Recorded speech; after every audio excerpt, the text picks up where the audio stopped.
Hello everyone. What is up YouTube? I'm Justin. I hope you all are doing well today. For today's video, we're going to focus on the concentric only push press. So, the concentric only push press is great for explosiveness, for vertical power output, and it's a great workout that you can incorporate as, a warm-up stage to a lot of your Olympic lifts. As previously discussed in the SSC push press, the push press is a great exercise for working the lower and upper body. It can prepare athletes for the clean and jerk, the squat, the military press, cleans, jerks, whatever, other exercises as well. When we focus on that concentric phase, we're focusing on that squeeze of the muscles, such, as bodybuilders talk about the squeeze at the bicep or the chest, and that can be utilized to better a lifter's ability to squeeze the bar at the top, activate the muscles of the upper body, incorporate heavier weight into future push presses, prepare the athlete for the Olympic lifts. They use similar mechanics to the push press. And everybody says, oh, power, power, power. But honestly, it is great for vertical power output, as I said already, on top of that explosiveness that you need to drive the bar up. Now let's begin to examine this lift. Today, the push press works on the strength and flexibility of the front and rear deltoids, quads, glutes, hip abductors, erector spinae, traps, triceps, and transverse abdominis. So it works on harder and longer leg drive in conjunction with the upper body mechanics if done in a certain way. And so you can make the argument that it works kinetic chain activity because it's, using both the lower body and the upper body, because when you talk about the push press, you need the push of your hips and your legs to drive the bar up, and the press to actually get that bar over the top of your head.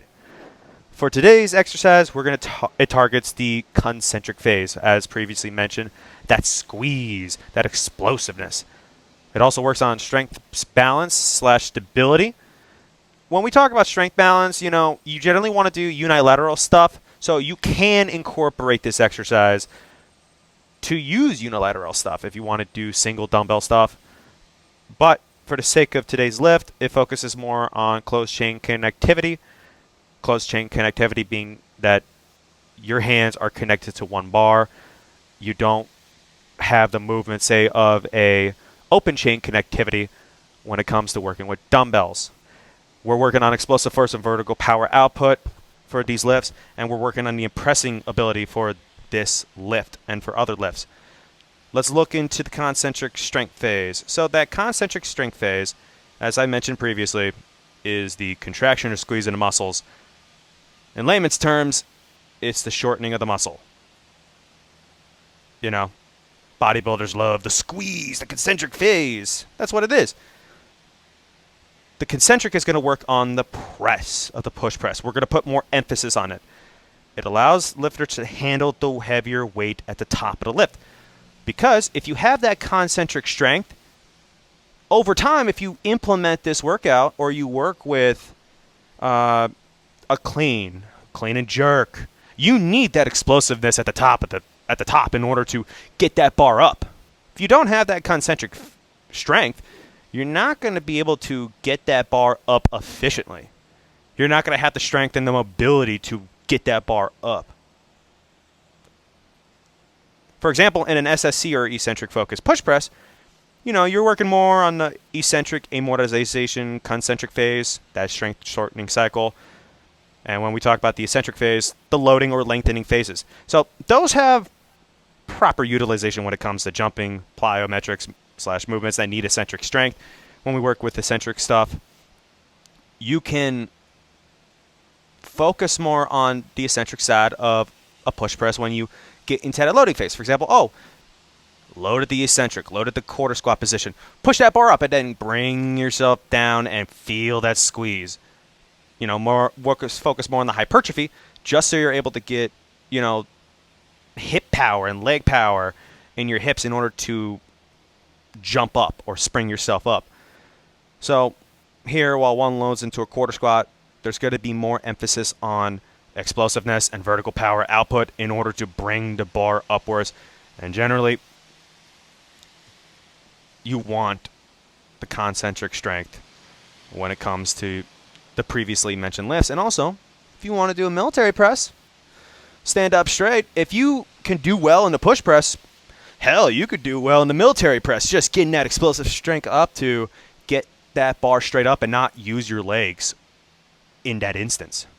So to perform a concentric only push press, you want to stand about hip width, dip into the quarter squat position. Your knees are slightly bent to allow the lifter to be ready to launch into that explosive movement. You want to have the weight balanced on your heels.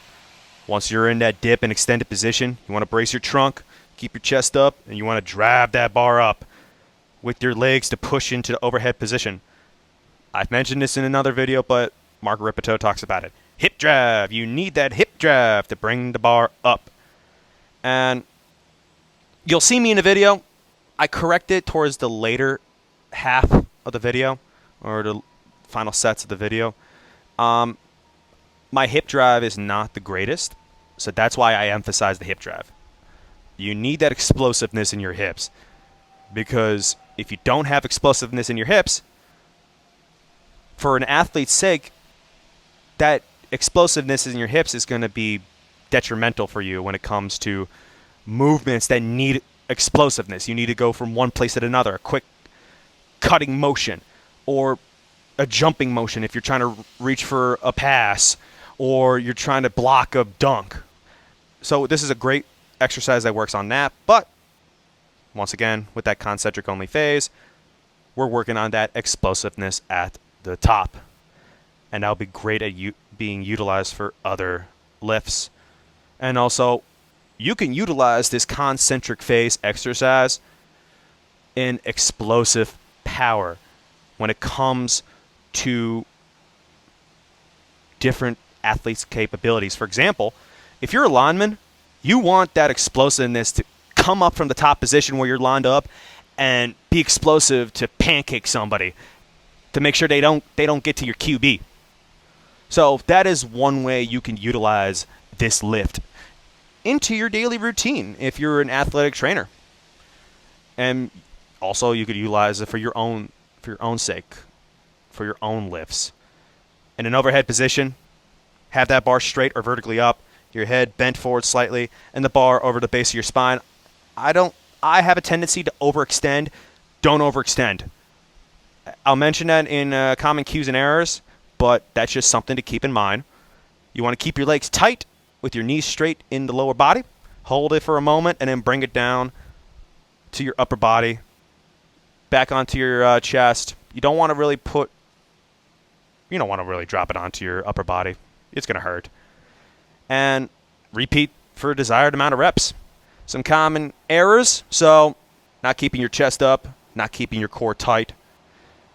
You want to load it into the proper phase, but you want to focus more on the explosiveness. So this could be done as a quick and successive exercise just to focus more on that concentric phase.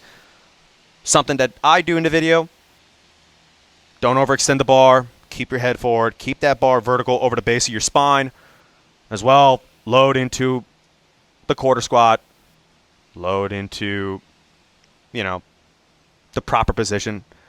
I don't do that at the beginning of the video. I correct it at the end. As well, don't have your elbows bent. Keep your arms straight out. Focus on your grip. Make sure it's not too wide or too close or too wide.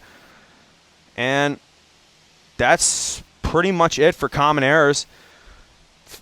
And for common rep schemes, if you want to work towards a heavier lift, maybe focus on 2 to 3 reps. You could utilize this as a quick and successive workout. So maybe 4 to 6 reps at the beginning just to get the lifter used to that explosiveness at the top. And then over time, you could either shorten the reps if you want to focus more on strength. So maybe 2 to 3 reps if you want to focus on strength, and more hypertrophy, maybe 6 to 8 reps. Thank you guys for listening. If you guys have any comments or questions, leave them down below. I think that's what YouTubers talk about these days. Leave a like and a comment.